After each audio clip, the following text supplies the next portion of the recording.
What's up, everybody? Welcome back to the channel. Today we have our first game of OP-05. We're running Black and Blue Sakazuki. While I may not like the character in the anime and the manga, it is a black deck. Our black is consistency of the deck. So I have to at least try it out, and I wanted to go ahead and try it out as the first deck for OP-05 just because I probably won't play it, but after kind of working with the build a little bit, I actually might play this deck. Now, if you're keeping up with OP-05 news over in the Asia territories, the Eastern territories, you would know that Enel is a menace and is considered to be pretty much S tier. So I wasn't exactly thrilled to see this, but we are going to start off our second turn here by activating the effect of trash one, draw one. So with no characters really to use for the great eruption, might as well trash it to get a new card into hand. And so the list that I'm using isn't final, but it works, as I found out through this very hellacious and grindy game against Enel. So being familiar with the fact that Enel, once they lose their last life, they can discard a card, they can add another life. You know that you need that extra swing. They do have the pudding and the cracker down at this point, so essentially they want to be at lower life than us so they can try to get the double attack off with the cracker. But we run a ton of 2Ks in this deck. I tested this deck a good little bit and then actually took some time to sit down and kind of really think out the deck building process, because I was getting really frustrated with some of my card choices and things of that nature. So I think this build is pretty close to being final. Once I have a final list, I will do a video about it, but there's still plenty of time before we even worry about OP-05 meta. OP-04 meta for us here in the western side of things for the game are literally just about to kick up, but I do want to test the OP-05 stuff. So we trashed the Kobe just because it really didn't make sense to trash anything off of Kobe's effect, I believe is what just happened there. No, because we haven't used our leader ability. Oh, I countered out with Kobe is what it was, I believe. I'm getting lost. But anyways, yeah, we played the Kuzan, draw a card, we get another 2K counter, we swung. They're going to swing, we're going to go ahead and 2K out, because we're at 3 life while they're at 3 life. They do play the Soul Pocus, which is super annoying, but it is what it is. I already know that I'm going to have to fight against depleting their life, so might as well just grant them a life, keep my life as much as possible. Being dual color and only 4 life is a disadvantage off the rip. So we get the Sanji's Pilaf, but for Dawn management, it makes more sense to trash it to get the card. We do get the Sakazuki, which we could use with 2 2Ks, a Red Rock. We kind of want to try to keep those in hand. The 10-drop Kuzan is something that throughout the game of having it in my hand, I really kind of try to decide if it's worth keeping or not.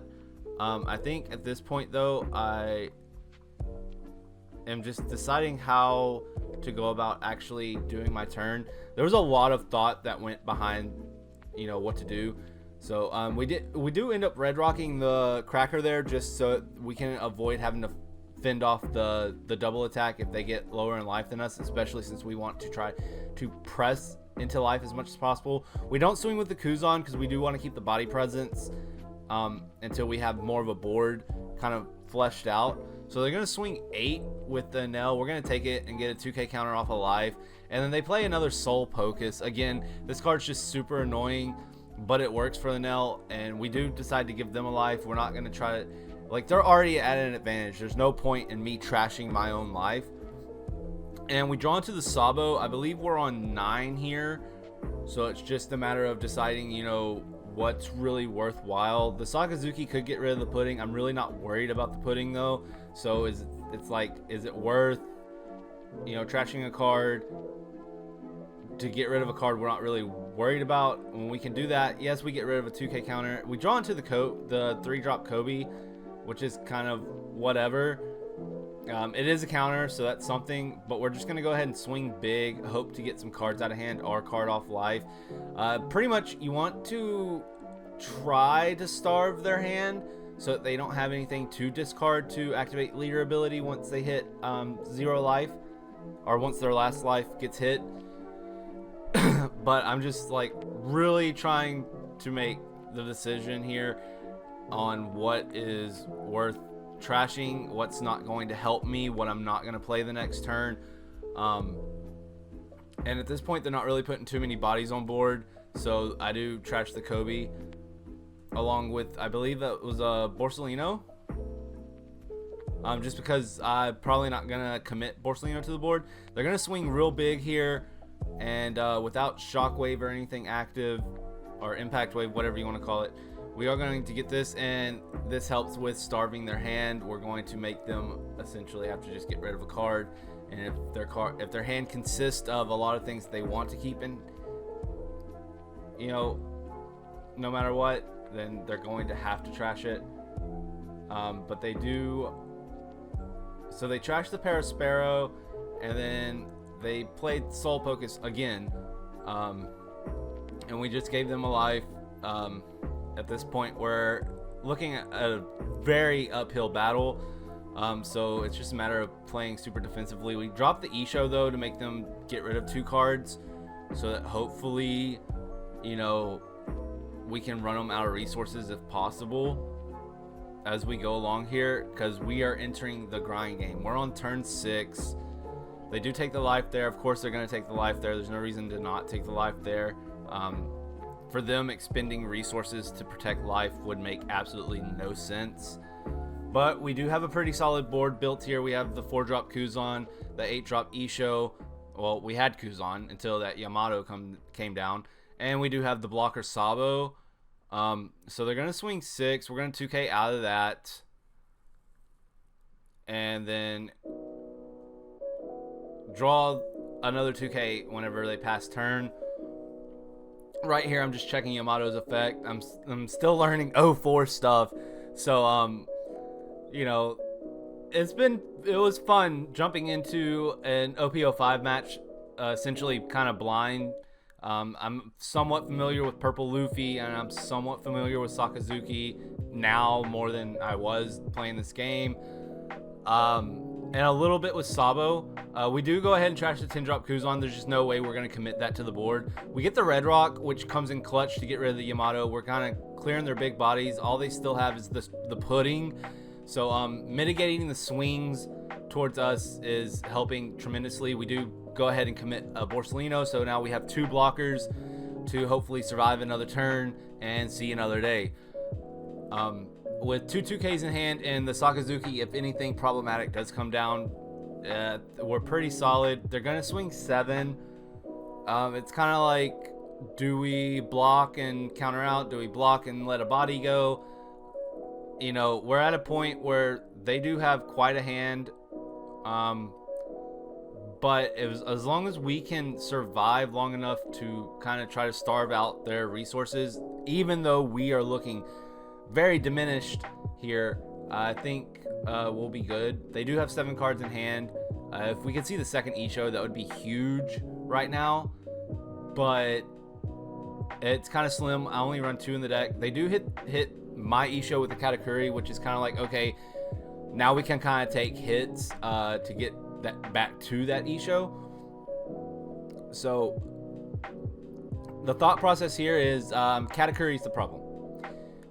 We're evened out on life with them as far as on paper. Technically we're not, because of their leader ability.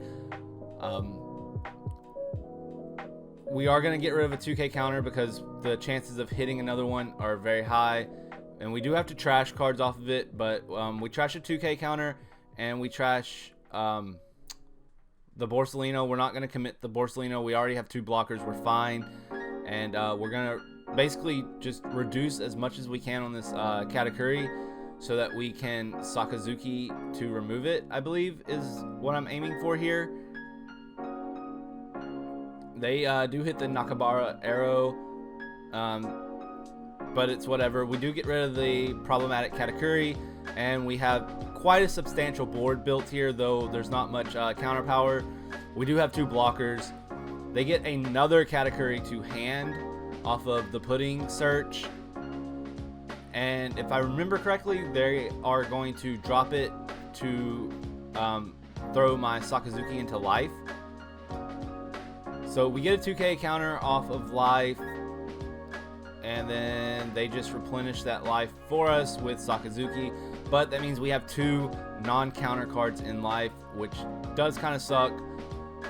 I believe the play line I decided to go with here is I'm going to activate my leader ability to trash the Kuzan. Though having the body on board would be nice. That's 4 more Dawn I could use to swing with and be a little bit more effective is what I'm thinking right now. Now what I was thinking in the game was, yeah, I remember this hurting.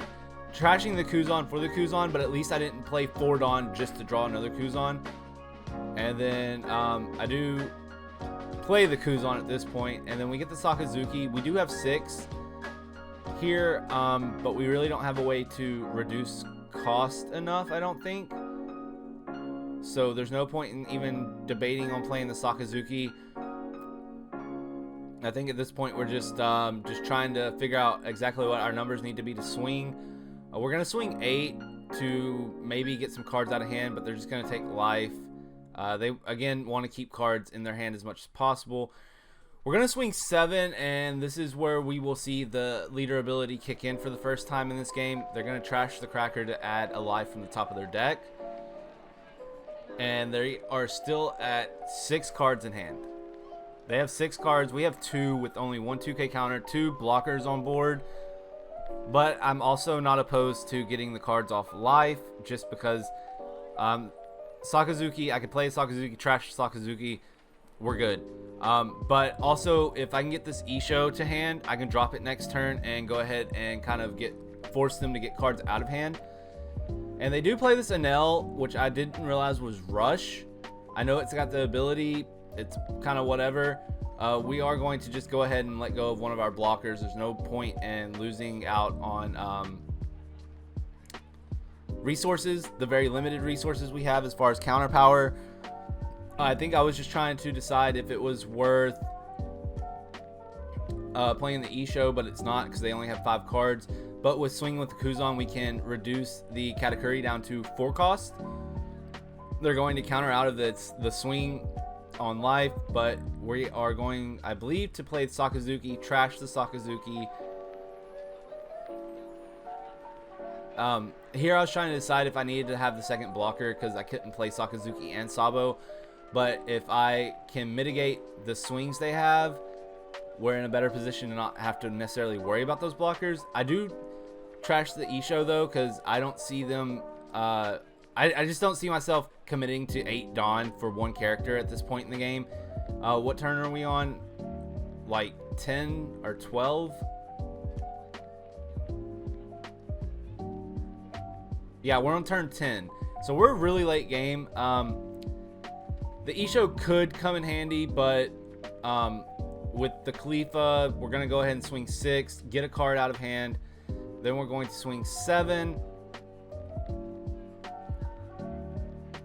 We can reduce cost, it's whatever. They are going to activate leader ability and stay at that 1 life. And I think here I am going to trash Sakazuki, get another 2k counter. Virgo's cool, he's just a 2k counter. It's one of those cards that I think will maybe get filtered out of the deck for another 2k counter or something. They do use Katakuri again to send my Sabo into life. I'll just get the Sabo off of life. We're going to counter out with Sabo and a 2k Virgo. They're going to pass back to us. We draw another Sabo for turn. And then I think here I'm just trying to decide, you know, I don't have a blocker on board, but I do have quite a formidable board here. So we'll swing 7. If they want to give us cards, then they have to give us 2, which is what happens.